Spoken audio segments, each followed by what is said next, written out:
Alors bonjour à tous, on va continuer la matière avec le chapitre sur les alcènes. Alors un alcène, on est toujours dans la chimie organique, donc c'est toujours un hydrocarbure, composé donc principalement de H et de C, mais cette fois il va y avoir une particularité qui apparaît, qui est une double liaison CC. Donc dans un alcane, on avait des C et des H qui étaient tous liés par des simples liaisons. Ici dans l'alcène, on va voir apparaître une ou plusieurs doubles liaisons. Cette double liaison, c'est ce qu'on appelle une insaturation. Pourquoi insaturation? Eh bien parce que un carbone qui est saturé, c'est un carbone qui est lié au maximum de voisins qu'il peut avoir, c'est-à-dire 4. Ici, si j'ai une molécule, voilà, comme ça, lui, il lui manque 2 H, il lui en manque 1, il lui en manque 2, 1, 1 et 3, et donc ici, ce carbone ici est insaturé, ça veut dire qu'il est lié à 1, 2, il fait ses 4 liaisons, mais il est lié qu'à 3 voisins, donc on pourrait lui rajouter un voisin supplémentaire. C'est pour ça qu'on dit insaturation, donc de non saturé. Cette double liaison est divisée en deux liaisons. On en a une qui est comme toutes les autres liaisons dans toutes les molécules qu'on a vues jusqu'ici, qui s'appelle sigma. Et la deuxième, qu'on appelle des électrons pi, ça c'est la deuxième liaison. Ces électrons, ils sont instables et donc la liaison est fragile. Les alcènes vont être des molécules qui réagissent beaucoup plus vite que les alcanes parce que justement ces deux électrons pi sont instables et fragiles. La formule brute d'un alcène est donc de CnH2n. Donc pour pouvoir reconnaître un alcène par rapport à par exemple un C4H10, C4H10 est un alcane, parce qu'on a C4H 2 fois N plus 2, donc 8 plus 2. Dans un alcène, on a CnH2n. Donc ici, quels sont les alcènes? Celui-ci est un alcène, celui-là est un alcène, ces deux-là sont des alcanes.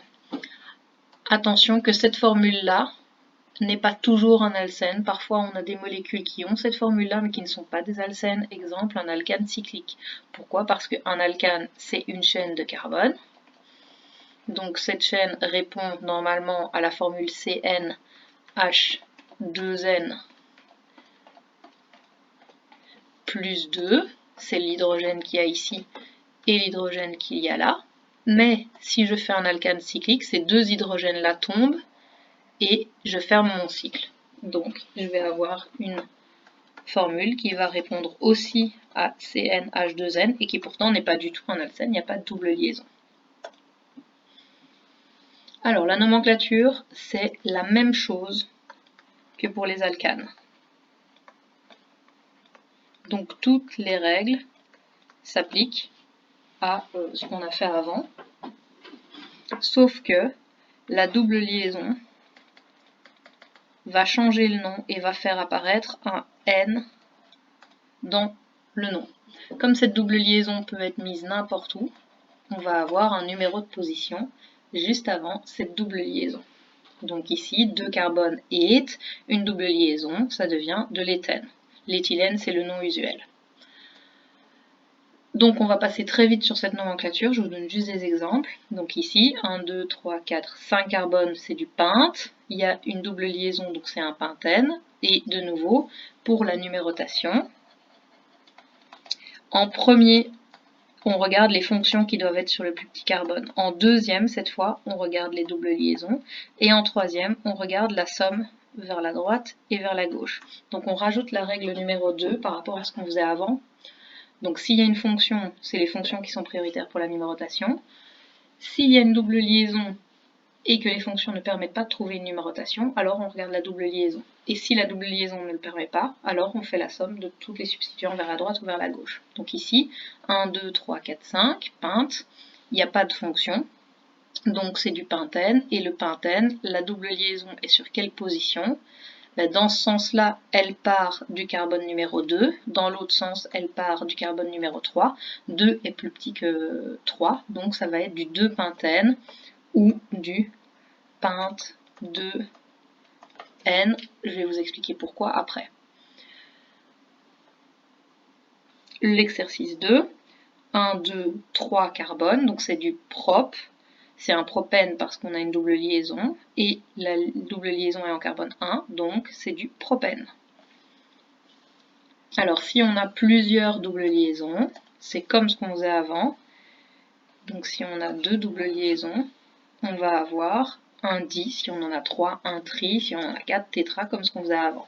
Et du coup, on fait la somme. Donc ici, j'ai du 1, 2, du 2 plus 1, 2, 3, 4, 5, 6, ça fait 8. Et dans l'autre sens, j'ai en 1 et 5, ça fait 6. On garde toujours la plus petite. Donc on a de l'hepte 1, 2, 3, 4, 5, 6, 7. De l'heptène avec en 1 et en 5. Attention, il y a un A en trop dans le cours. Donc c'est du hept 1,5-diène ou 1,5-heptdiène. Alors, vrai ou faux? Donc je vous conseille de mettre en pause, de faire les exercices et puis de rallumer pour pouvoir voir si c'est juste. Alors, la première n'est pas de l'octène, c'est du oct 2n. La deuxième, 1, 2, 3, 4, 5, elle est bien en 3 quand on part de la gauche, mais si on part de la droite, elle est en 2 et on doit prendre la plus petite numérotation possible. Donc c'est du pinte 2n. 1, 2, 3, c'est pas du but, c'est du prop. Et comme la double liaison part du carbone numéro 1, on peut laisser tomber le 1 ou dire prop 1n. Alors, 1, 2, 3, 4, donc j'ai du butène, et la double liaison part du carbone numéro 1, donc ce sera du bête-butène. 1, 2, 3, 4, 5, 6, 7, c'est de l'hepte, 2, n. 1, 2, la liaison part du 2 dans le sens de la lecture. 1, 2, 3, 4, c'est du but. J'ai deux doubles liaisons, donc c'est diène. Et alors, je vais avoir en 1 et en 3, en 1 et en 3, donc dans les deux sens c'est pareil, donc ça fait but 1, 3 diène. Dans l'autre sens, on commence toujours par dessiner le nombre de carbone, donc dans un X, j'en ai 6. Je pars du bout et en 2, je mets une double liaison et je n'oublie pas les hydrogènes, donc H2, HH, H2, H2 et H3. 10, et donc c'est du 1 décène, donc ça veut dire que la double liaison est sur le premier.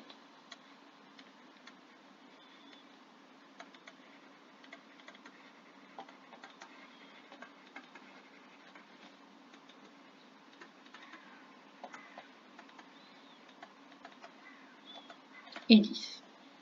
Et 2, 4, oct, attends, de nouveau il y a un A en trop, oct diène, donc 1, 2, 3, 4, 5, 6, 7, 8, et en 2, et en 4, et je mets les hydrogènes qui manquent, donc H3 au bout, H2,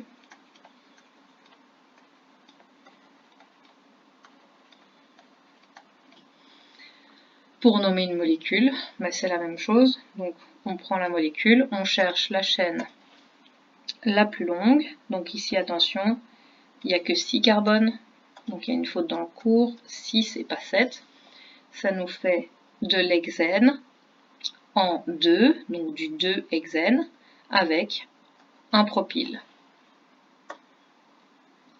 Donc ça c'est comme ce qu'on a fait donc par avant. Alors ici, même chose, donc faites les exercices et puis vous regardez si vous avez juste. Donc on cherche la chaîne la plus longue par laquelle passent les doubles liaisons. Sur cette chaîne, on a des ramifications qu'on doit nommer. Donc ici, on n'a que des méthyles et des éthyles. Mais attention, vous pourriez très bien avoir des bromos, des aminos, des iodos, etc.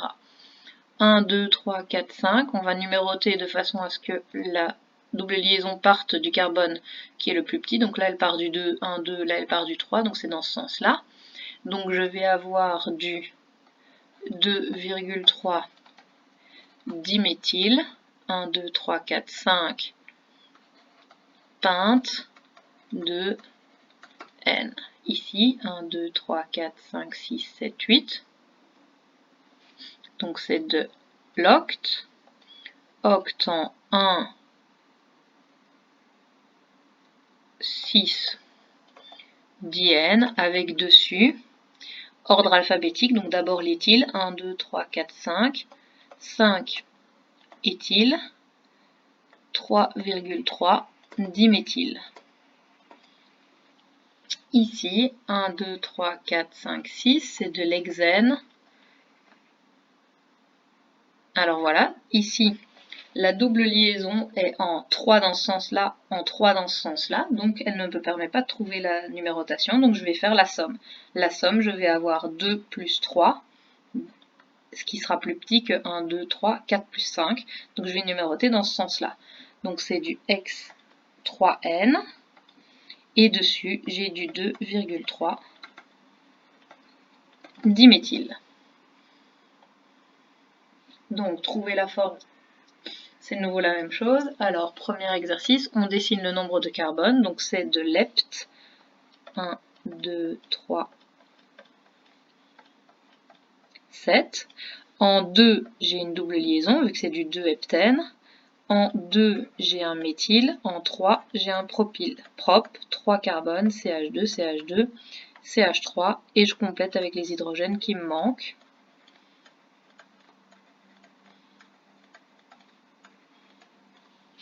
Alors la deuxième, il y a de nouveau un A qui s'est glissé en trop. Donc, pinte, 5 carbones. 1,2 diène, donc en 1 et en 2. Et en 4, j'ai du diméthyle. Non, pardon, c'est en 4, pas en 5.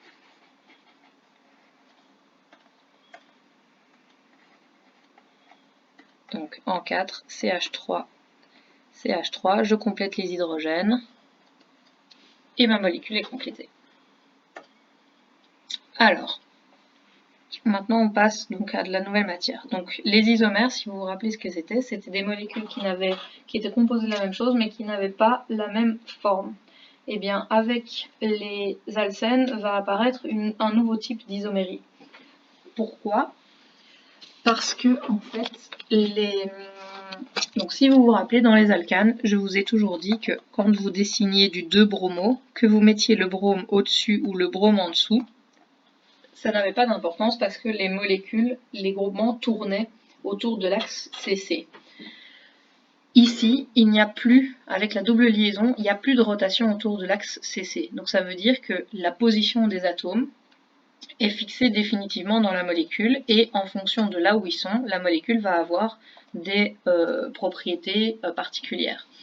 Si vous avez une molécule qui, autour de la double liaison, possède 2 H et 2 chaînes de carbone, ou 2 radicaux, ou 2 Br, ou 2 aminos, 2 substituants, si les 2 H sont du même côté de l'axe DCC, on va dire que c'est un dérivé 6. S'ils sont de part et d'autre, donc ici j'ai un H au-dessous de l'axe et un au-dessus, on va dire que c'est un dérivé trans.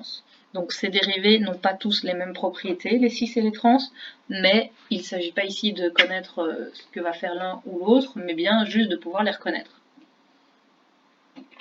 Donc dans les alcanes, on avait des isoméries de position, mais ici on a un nouveau type d'isomère, avec l'isomérie cis-trans. Alors, les propriétés physiques de ces alcènes. Les propriétés physiques des alcènes sont plus ou moins semblables en fait aux propriétés des alcanes. Pourquoi? Parce que en gros, un alcène c'est quoi? C'est un alcane auquel on a enlevé 2 hydrogènes. Donc 2 hydrogènes, c'est des atomes qui sont très légers, donc ça ne va pas changer grand-chose à leurs propriétés, vu que la plupart des propriétés des alcanes étaient liées à leur masse molaire et à la longueur de carbone, de la chaîne de carbone, mais ici ça va être pareil. Donc les températures d'ébullition sont très proches des alcanes correspondants.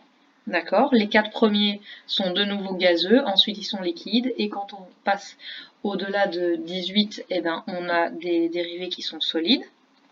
Et donc, de façon logique, la température d'ébullition augmente avec la masse molaire comme chez les autres. Tout comme les alcanes, le fait d'avoir 2 hydrogènes en moins ne peut pas changer grand chose à la solubilité, donc ces molécules sont solubles dans les solvants organiques, mais pas dans l'eau.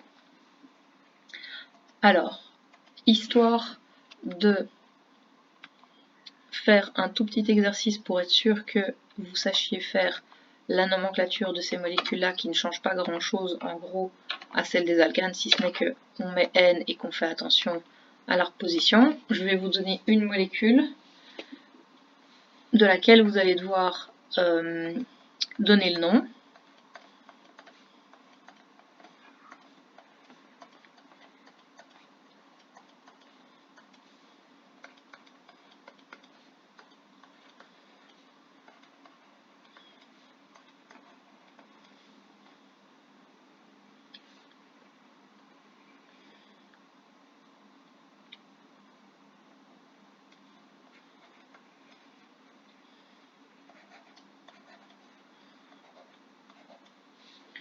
On va compléter avec les hydrogènes, donc là il en manque un.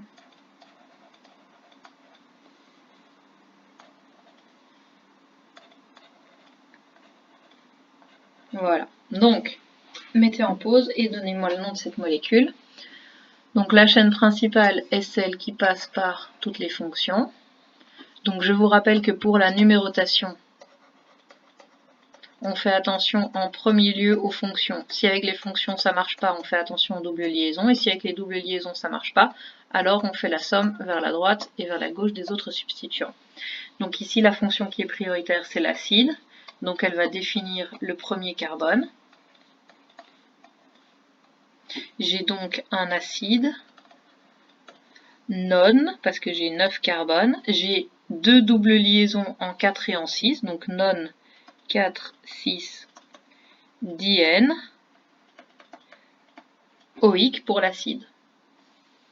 Dessus, j'ai en 6 un amino. J'ai en 2 et en 3 un dibromo. Alors attention, ne vous faites pas avoir, je n'ai pas un hydro ou quoi que ce soit, c'est simplement le H que j'aurais dû écrire là, mais que j'avais pas envie d'écrire parce que j'avais plus assez de place. Et j'ai un O en 8 qui est un oxo. Donc voilà, c'est pas plus compliqué que ça.